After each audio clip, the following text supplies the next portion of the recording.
Good morning বন্ধুরা, তোমরা সবাই কেমন আছো? আশা করি ভালো আছো। আমিও খুব ভালো আছি। দেখো আজকে সকাল সকাল ঘুম থেকে উঠে গেছে, যেহেতু ও কালকে ফোন করেছে শ্বশুরমশাই আসবে বলে। তো সকাল সকাল উঠে দেখো সমস্ত জামা কাপড় বের করে নিয়েছে ধোবার জন্য। আর এইখানে দেখো সকাল সকাল সকালবেলায় আর কি রুটি বানানো হয়েছে। আর রুটি বানিয়ে দিয়েছি, বর খেয়ে গিয়েছে। আর এইখানে দেখো রাত্রের কাঁকড়ার তরকারি ছিল, তো সেটাও একটু গরম করে নিয়েছি। আর পাশে আমি বসিয়ে দিয়েছি ভাতের জল। জল গরম হলে চালটা ধুয়ে দেবো। তো চলো আজকের ভিডিওটা দেখতে থাকো, আশা করি তোমাদের ভালো লাগবে। তো দেখো এখানে রাত্রে কাঁকড়া রান্না করেছিলাম আলু দিয়ে, তো সেই কাঁকড়ার ঝোলটা বেঁচে গেছিলো অনেকটাই। সকালে তো রুটি দিয়ে খেয়ে গেছে, আরও রয়েছে, তো সেটা একটু গরম করে নিয়েছি। আর ভাতটাও বসিয়ে দিয়েছি, জলদি জলদি রান্না করে নেবো। আর দেখো আজকে সুন্দর না রোদ দিয়েছে। তো এই যে জামা কাপড় শুকাতে দিয়েছি, এগুলো কালকের জামা কাপড়, তো বিকেলের দিকে ধোয়া হয়েছিল, তো ভালো মতন শুকিয়ে নি। তো তার জন্য আজকে সকাল সকাল রোদে দিয়ে দিলাম। আর যা জামা কাপড় বের করে নিয়েছি ওগুলো না ধুতে হবে। তো দেখো সুন্দর রোদ দিয়েছে, আকাশটা দেখো কি সুন্দর নীল। আর এই যে দেখো এতগুলো থালা বাসন আমার এখন ধুতে হবে।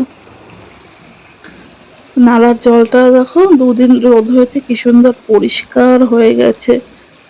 তারপরে চলো ঘুম থেকে তো জলদি জলদি ঝটপট করে উঠে নিয়েছি, কিন্তু মানে বেডটাই গুছানো, মানে খাটটাই গুছানো হয়নি।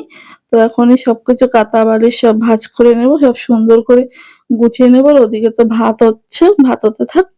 তো এদিকে ঘরের সমস্ত বাসি কাজটাও করে নি, যেহেতু সকালবেলা রুটি বানিয়েছেন, তো রুটি আর ওই কাঁকড়ার তরকারি দিয়ে রুটি খেয়ে নেব। আর আমার শ্বশুর মশাই আসতে আসতে প্রায় 9টা বেজে যাবে, তো তার মধ্যে আমার রান্না বান্নাও হয়ে যাবে।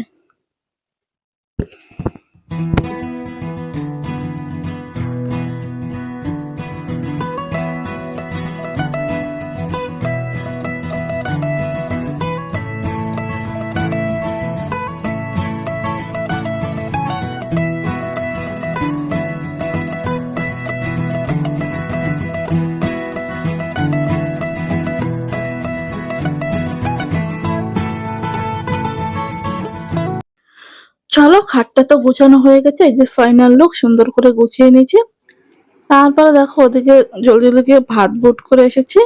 আর কি সবজি রান্না করব কেটে রেখেছি, আর মাছ ভিজিয়ে রেখেছি। আর এইখানে দেখো অনেকক্ষণ ধরেই আমি জামা কাপড়টা ভাঁজ করে নিয়েছিলাম, আলমারিটা গুছিয়ে নিয়েছি। তারপরে আলমারি গুছাতে গুছাতেই দেখি ঘরের মধ্যে অনেক অতিথি চলে এলো। তো শ্বশুর মশাই কিছুক্ষণ আগে এসেছে, তো তোমাদেরকে আমি শেয়ার করিনি। তার কিছুক্ষণ পরেই দেখো আমার নন্দে জামাই আর তাদের, মানে আমার ননদের ননদ নন্দে জামাই এর আর কি একই গ্রামের, একই ওনাদের আত্মীয়, মানে আমার ননদের আত্মীয়রা। তো এনারা বাজার থেকে এসেছে, তো যাওয়ার পথে আমাদের ঘরে ঢুকে গেল আর কি। তো এসে বসেছে, তো দেখো এখানে সবাই বসেছে। তো শ্বশুরমশাই বললো যে দিদিদের ঘরে যাবে। তারপরে দেখো সবাই চলে যাচ্ছে, তো তার মধ্যে এদেরকে শরবত দিয়ে দিয়েছিলাম। আর বাবা ভাত খেয়ে নিয়েছিল, তো দাদাদের বলেছিলাম, তো ওনারা ভাত টাত কিছু খায়নি। তো সবাই মিলে একসঙ্গে চলে যাচ্ছে। তো বাবা আজকে থাকবে না, বললো দিদিদের বাড়ি যাবে, যেহেতু দাদাও আছে সঙ্গে। তো দেখো সবাই চলে যাচ্ছে, যে বাবাও চলে যাচ্ছিল। বাবা আমাকে বলছিল যে তুমি যাবে বিকেলের বাসে। আমি বললাম না, আজকে তো যাব না, পরে এক সময় যাব, তুমি এখন যাও। তো এই যে সবাই যাচ্ছে। কালকে মা ওরাও আইলি কি মা ওরা আইলে সন্ধ্যার সময় হবে। মা ওরা আইলে বিকালে আবে, যদি বসা টসা না হয়।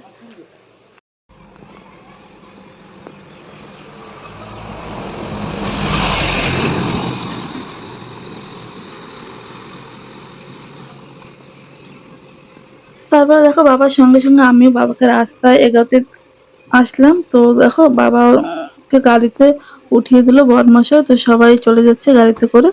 তারপরে আমি ঘরে চলে আসলাম। ঘরে এসে স্নান টান করে পুজো দিয়ে দিলাম। তো পুজো টুজো আজকে দেওয়া হয়েছে, যেহেতু আজকে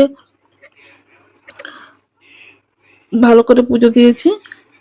চলো এখন পুজো টুজো দেওয়ার পর আমি এখন ভাত খাবো, যেহেতু সকাল থেকে সেরকমভাবে কিছু খাইনি। তো সকালবেলা বললাম যে রুটি আর কাঁকড়ার তরকারি খাওয়া হয়েছে, ভাত আর খাইনি। তো বাবা চলে এসেছে, বাবাকে ভাত দিয়েছি। তারপর তার কিছুক্ষণ পরেই দাদারা চলে এসেছে, সবার সঙ্গে একটু গল্প টল্প করলাম। তো আর ভাত খাওয়া হয়নি, তো কিছুক্ষণ ছিল, তো তারপরে সবাই চলে গেল। তো দেখো পুজো টুজো দিয়ে বসলাম, এখন খাবো ভাত, যেহেতু অনেকটা বেলা হয়ে গেছে, প্রায় 12টা বেজে গেছে। তো এখন খাবো ভাত। আজকে রান্না করেছিলাম অনেক পদের, ডাল রান্না করেছি, টক পাতা ভেজেছি, কচুরলতি দিয়ে মাছ দিয়ে রান্না করেছি। তো চলো, তারপরে দেখো গুড ইভিনিং বন্ধুরা। তারপরে ভাত খাওয়ার পরে আর ক্যামেরাটা অন করিনি, সেরকম ভাবে আর কোনো কাজ কাম ছিল না, জামা কাপড় শুকিয়ে গেছে, উঠিয়ে নিয়েছিলাম। তারপরে কি করছি, ঘুমিয়ে পড়েছিলাম। তারপরে সন্ধ্যাবেলা উঠে দেখলাম ঘরে কতগুলো পাকা কলা রয়েছে, তারপরে পাকা কলা দিয়ে বড়া বানিয়ে নিলাম। তো দেখো বড়াগুলো কি সুন্দর হয়েছে না, একদম ফুলে মুচমুচে হয়েছে। আর এতে না আমি চাল পাউডার ব্যবহার করিনি, এতে আমি আটা ব্যবহার করেছি। তো চলো আজকের ভিডিওটা এখানেই শেষ করছি।